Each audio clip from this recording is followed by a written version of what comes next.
Timely Greetings, The Only Peace of Mind, Volume 2, Number 18. The Final World Government, Communistic or Capitalistic? Which? Copyright 1948 reprint. All rights reserved. V.T. Hadif. Text for prayer. Surround youth with right influences. I am reading from Christ Object Lessons, page 53. When the mind is youthful and vigorous and susceptible of rapid development, there is great temptation to be ambitious for self, to serve self. In this formative period of their children's life, the responsibility of parents is very great. It should be their study to surround the youth with right influences that will give them correct views of life and its true success. The more the desire for pleasure is indulged, the stronger it becomes.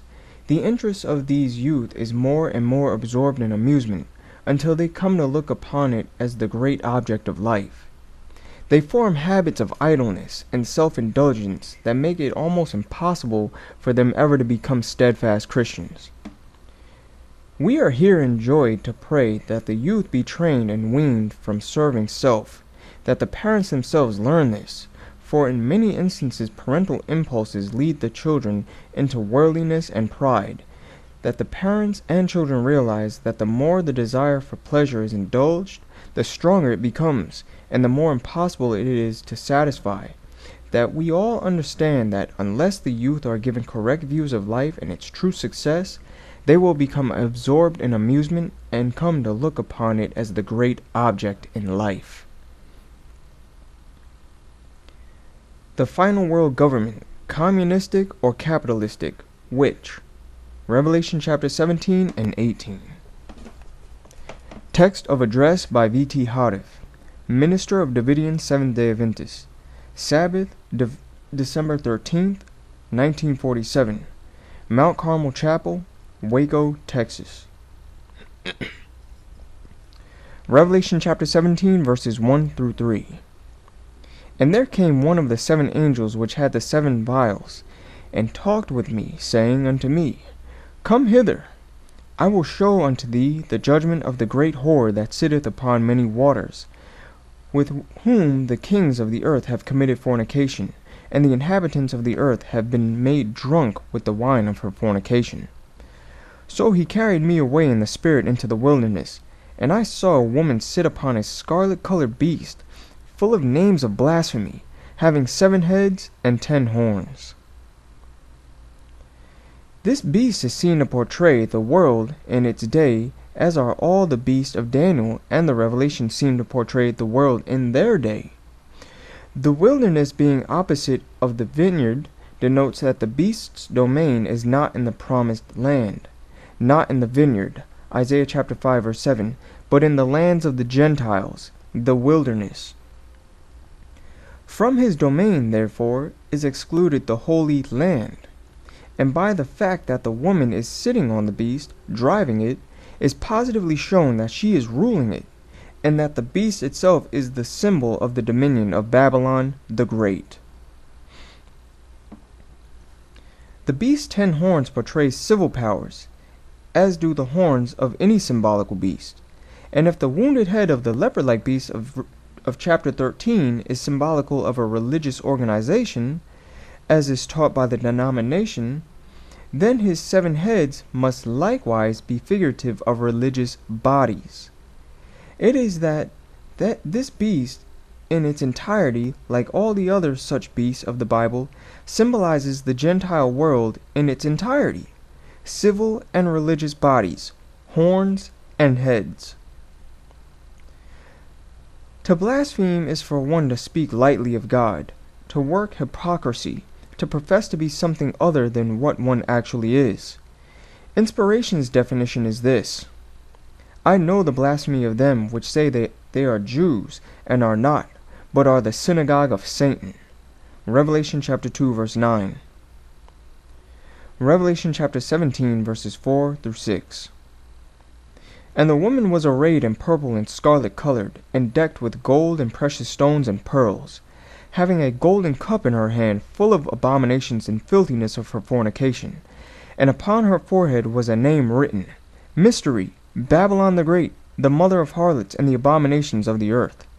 And I saw the woman drunken with the blood of the saints, and with the blood of the martyrs of Jesus. And when I saw her, I wondered with great admiration. This woman does not symbolize something new, but something as old as the time of the martyrs, for she is the cause of their slaying. What could she be but a counterfeit religion which originated with Cain's unacceptable sacrifice? Since then she has brought forth sectarianism, has become a mother of harlots. Her abominations, you note, are made very attractive, being dispensed from a golden cup held in her hands, that are gorgeously decked with the costliest things of earth. Revelation chapter 17, verse 7 through 13. And the angel said unto me, Wherefore didst thou marvel? I will tell thee the mystery of the woman, and of the beast that carrieth her, which hath the 7 heads and 10 horns. The beast that thou sawest was, and is not, and shall ascend out of the bottomless pit, and go into perdition. And they that dwell in the earth shall wonder, whose names were not written in the book of life from the foundation of the world, when they behold the beast that was, and is not, and yet is. And here is the mind which hath wisdom. The 7 heads are 7 mountains on which the woman sitteth. And there are 7 kings, 5 are fallen, and 1 is, and the other is not yet come. And when he cometh, he must continue a short space. And the beast that was, and is not, even he is the 8th, and is of the 7, and goeth into perdition. And the 10 horns which thou sawest are 10 kings, which have received no kingdom as yet, but receive power as kings 1 hour with the beast. These have 1 mind, and shall give their power and strength unto the beast. Here is a beast whose makeup is similar to that of the leopard-like beast of chapter 13. The horns of this scarlet-colored beast, though, are crownless, and none of the heads are wounded. Also, rather than having the name of blasphemy written only over the heads, his whole body is full of the names of blasphemies. In previous studies, we have learned that the leopard-like beast symbolizes the world from the fall of pagan Rome to our time.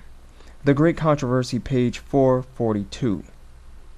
Now, since the scarlet-colored beast also has 10 horns and 7 heads, it is again seen that he, too, is in the stream of time a symbol of the world with its civil and religious powers, horns and heads. Inasmuch as his head is not wounded, as is the head of the leopard-like beast, and since the wound of the leopard-like beast is healed, it is clear that the scarlet-colored beast represents the world in the time that the wound is healed. In the time the 2-horned beast, Revelation chapter 13, verse 11 through 18, makes a likeness of the leopard-like beast in its pre-wounded state. You notice that the horns of Daniel's 4 beasts were crownless. You notice that the horns of Daniel's 4th beast were crownless, and the horns of John's leopard-like beast crowned. And again that the horns of the scarlet-colored beast are crownless. Inspiration by means of these symbolical beasts portrays 3 periods of time, one following the other. 1. The period before the European kings received their crowns. 2. The period in which they were crowned. And 3. A period of crownless kings in which Babylon the Great reigns supreme. The fact that nearly all crowned kings of the world have already been dethroned is proof in itself that period number 2, the period of the leopard-like beast, crown horns, is about to pass away, and that period number 3, the period of the scarlet-colored beast, crownless horns, is about to be ushered in. In order to make the transition, the present distress of the nations is therefore inevitable. Revelation chapter 17, verses 14 through 18. These shall make war with the Lamb, and the Lamb shall overcome them. For he is Lord of lords and King of kings, and they that are with him are called, and chosen, and faithful. And he saith unto me, The waters which thou sawest, where the horse sitteth, are peoples, and multitudes, and nations, and tongues. And the 10 horns which thou sawest upon the beast, these shall hate the whore, and shall make her desolate and naked, and shall eat her flesh, and burn her with fire. For God hath put in their hearts to fulfill his will, and to agree, and give their kingdom unto the beast, until the words of God shall be fulfilled. And the woman which thou sawest is that great city, which reigneth over the kings of the earth. Again, the fact that the 10 horns kings have one mind, unlike the toe kings of Daniel chapter 2 verses 42 and 43, but have no kingdom of their own, besides the fact that the woman rules the beast, and also the fact that the communist leaders, crownless kings of the nations, have one mind, working together for one common cause, all these facts show that though communism appears to be the next power to rule the world, this symbolical prophecy points out that the world will next be ruled by an international religious system, by Babylon the Great, a rival of the religion of Christ, and a counterfeit of the woman in Revelation chapter 12. The scarlet-colored beast, therefore, is the symbol of the world government into which the United Nations will finally evolve.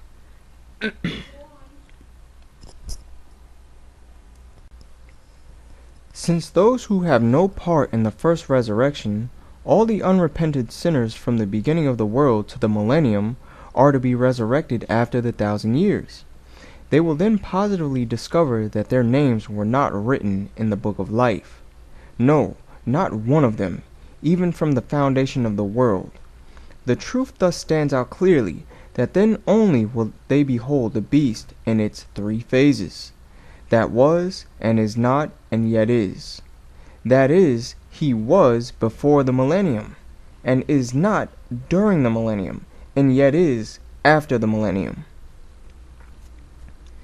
He is not during the 1,000 years, because at the commencement of the 1,000 years, the beast and the false prophet are cast into the lake of fire. Then the remnant, all the rest who came not out of Babylon's domain, are slain with the sword of the King of kings and Lord of lords. Revelation chapter 19 verse 21 and 16.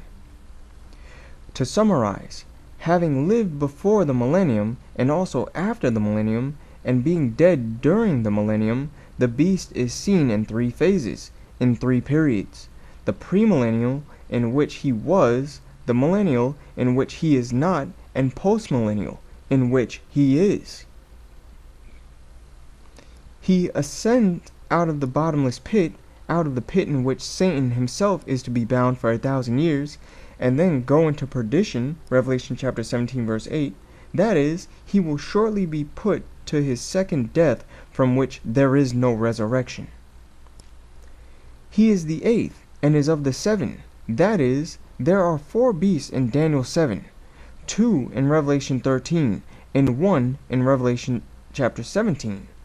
7 beasts in all, but the 7th lives twice, and thus after his resurrection he is the 8th, but is of the 7.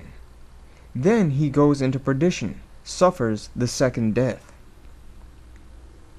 The statement, "and there are 7 kings," shows that these kings are not in the symbolism. That is, they are not the horns, nor are they the heads. All the horns and the heads are present on the beast, whereas the 7 kings are not there symbolized. 5 are fallen, 1 is, and the other is yet to come. We must fully realize that God, through this symbolism, summarizes the history of the entire world. For the beast, as I said before, is symbolical not only of the premillennial world, but also of the postmillennial wicked world. The 7 kings of kingdoms, from the foundation of the world before the flood: 1. The ancient world before the flood; 2. The ancient Babylonian Empire; 3. The Medo-Persian Empire. 4. The Grecian Empire. 5. The Roman Empire. These are fallen. 6. The one that is the world to which the present distress of the nations is to birth the premillennial. The premillennial, and of which the beast itself in its first phase is the symbol. And 7. The one that is to come is the world after the 1,000 years, of which the beast itself in its third phase is also a symbol. Thus, along with this symbolism, the world of sin is represented from its beginning to its very end. The beast, therefore, is the symbolical summary of the whole world. The 1 hour is obviously the time from the 11th hour to the 12th allegorical hours as set forth in Matthew chapter 20, verse 6. Number 10 in this instance, as elsewhere in the Bible, carries the meaning of universality. The 10 kings have no kingdom, while the woman drives the beast, but jointly with the beast they will have power as kings. The phrase as yet implies that after the 1 hour they will receive their kingdom. Revelation chapter 17, verse 14. These shall make war with the Lamb, and the Lamb shall overcome them, for he is Lord of lords and King of kings, and they that are with him are called and chosen and faithful. These kings are to be anti-religious and therefore anti-Christian. They shall eventually make war with the Lord and with his called, chosen, and faithful ones, but the Lamb shall overcome the kings. The woman, as shown before, is the symbol of a confederated religious system with which the horns are not only in disagreement, but are also her enemies. Consequently, after the symbolical hour is past, they unseat her from the beast, make her desolate, and burn her with fire. Then it is that they receive their kingdom for a season and time. Daniel chapter 7, verse 12. Revelation chapter 17, verse 7. For God hath put in their hearts to fulfill his will, and to agree, and give their kingdom unto the beast, until the words of God shall be fulfilled. The call to come out of Babylon, Revelation chapter 18, verse 4, is a call to God's people to come out of her geographic dominion. The 18th chapter is a continuation of the 17th, and so we shall study it also. Revelation chapter 18, verse 1.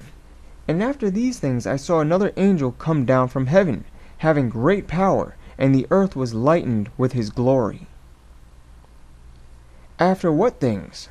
After the scarlet-colored beast comes into being, and while the woman, Babylon, is sitting upon him. It is then that the earth is to be lightened with the glory of the angel, with the message of the hour. Revelation chapter 18, verse 2 through 4. And he cried mightily with a strong voice, saying, Babylon the great is fallen, and is become the habitation of devils, and the hold of every foul spirit, and the cage of every unclean and hateful bird. For all nations have drunk of the wine of the wrath of her fornication, and the kings of the earth have committed fornication with her, and the merchants of the earth were waxed rich through the abundance of her delicacies. And I heard another voice from heaven saying, Come out of her, my people, that ye be not partakers of her sins, and that ye receive not of her plagues. A heavenly voice, the Spirit of truth, is heard calling God's people out of Babylon after the earth is lightened with the glory of the angel. For God's people to come out so that they be not partakers of her sins and receive not of her plagues, they must necessarily be called to a place that is free from sin, and thus be saved from Babylon's plagues. Consequently, they go into a purified, sinless church, and a land that is not in danger of the plagues. Revelation chapter 18, verse 5 through 7. For her sins have reached unto heaven, and God hath remembered her iniquities. Reward her even as she rewardeth you, and double unto her double according to her works. In the cup which she hath filled to her double. How much she hath glorified herself and lived deliciously, so much torment and sorrow give her, For she saith in her heart, I sit a queen, and am no widow, and shall see no sorrow. She has rewarded God's people with evil, and now she is to be paid back double. She has boasted of ruling the world, and has said in her heart that she is not a widow, that God is her husband, but she finds herself mistaken. Revelation chapter 18, verse 8 through 13. Therefore shall her plagues come in one day, death and mourning and famine, and she shall be utterly burned with fire, for strong is the Lord God who judgeth her. And the kings of the earth, who have committed fornication and lived deliciously with her, shall bewail her, and lament for her, when they shall see the smoke of her burning, standing afar off for the fear of her torment, saying, Alas, alas, that great city Babylon, that mighty city! For in 1 hour is thy judgment come, and the merchants of the earth shall weep and mourn over her. For no man buyeth her merchandise any more, the merchandise of gold and silver, and precious stones, and of pearls, and fine linen, and purple, and silk, and scarlet, and all tine wood, and all manner of vessels of ivory, and all manner of vessels of most precious wood, and of brass, and iron, and marble, and cinnamon, and odors, and ointments, and frankincense, and wine, and oil, and fine flour, and wheat, and beasts, and sheep, and horses, and chariots, and slaves, and the souls of men. She has had everything put into her hands, and her hands put into everything. But now her glory comes to an end. Revelation chapter 18, verse 14 through 21. And the fruits that thy soul lusted after are departed from thee, and all things which were dainty and goodly are departed from thee, and thou shalt find them no more at all. The merchants of these things, which were made rich by her, shall stand afar off for the fear of her torment, weeping and wailing, and saying, Alas, alas, that great city, that was clothed in fine linen, and purple, and scarlet, and decked with gold, and precious stones, and pearls. For in 1 hour so great riches is come to naught, and every shipmaster, and all the company in ships, and sailors, and as many as trade by sea, stood afar off, and cried when they saw the smoke of her burning, saying, What city is like unto this great city? And they cast dust on their heads, and cried, weeping and wailing, saying, Alas, alas, that great city, wherein were made rich all that had ships in the sea by reason of her costliness. For in 1 hour she is made desolate. Rejoice over her, thou heaven, and ye holy apostles and prophets, for God hath avenged you on her. And a mighty angel took up a stone like a great millstone, and cast it into the sea, saying, Thus with violence shall that great city Babylon be thrown down, and shall be found no more at all. What violence, and what an inglorious end, when the 10 horns take hold of Babylon, the headquarters of that pretentious, self-righteous, worldwide power.